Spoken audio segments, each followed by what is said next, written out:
आमर ओडिशार माननीय मुख्यमंत्री मोहन चरण माझी कर बलांगीर जिला गस्त गतकाली थिला। से आज प्रत्यावर्तन कले भुवनेश्वर के। तार पूर्वरु आम नवीन जैन विधायक नेतृत्व में क्रियानुष्ठान कमिटी रो आवाहक आमर बार एसोसिएशन सभापति विकास भोई तथा अन्यान्य जेते भी आमर कार्यकर्ता जेते भी आमर सदस्य अच्छा आम जाकि समस्ते आज जाकि मोहन चरण माझी को दाबीपत्र देनु भेटिकी आर से भी निर्भर प्रतिश्रुति देचन जे जेते बेले भी जिला रो संप्रसारण हवा बढ़वा कारण सेते बेले निश्चित भाव टिटलागढ़ के अग्राधिकार दिज्व आ दृष्टि रखा टिटलागढ़ लिस्ट रे अच्छे ई जेन प्रतिश्रुति देले से आम समस्ते बहुत खुशी हेलु। जहाँ भी आशा रखीचु आमर आशा विश्वास अच्छे जे ओडिशा रे जेते भी जिला रो संप्रसारण करबे सरकार निश्चित भाव आम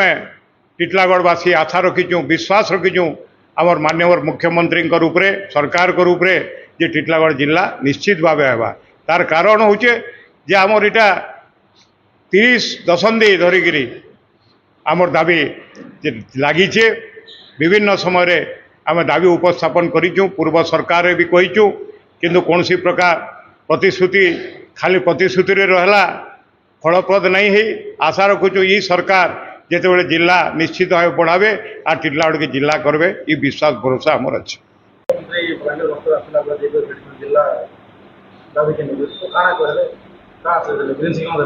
देखुन आज्ञा काली लोकप्रिय मुख्यमंत्री माननीय मोहन चरण माझी महोदय काली बलांगीर गस्त आसी अनेक गुड़िए अनेक मल उद्घाटन कर शुभारंभ कर भूमि पूजन काली ऑनलाइन द्वारा ही आज आम टिटलागढ़ जिला दाबी क्रियानुष्ठान विकास भोई मो दादा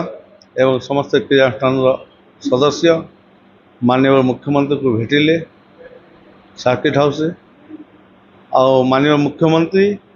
समस्त को भल समय दी कथा शुणिले आमर जेन दाबीपत्र दीर्घ 30 वर्ष थिला जिला दाबीटा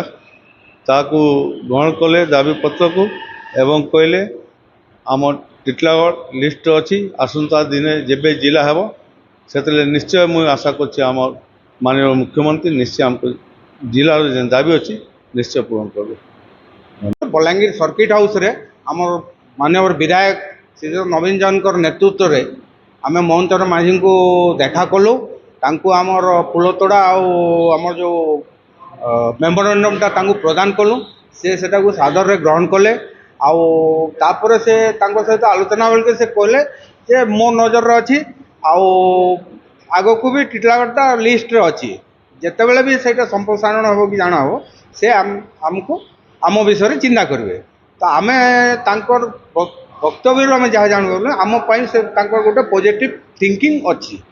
यहीटा मुझे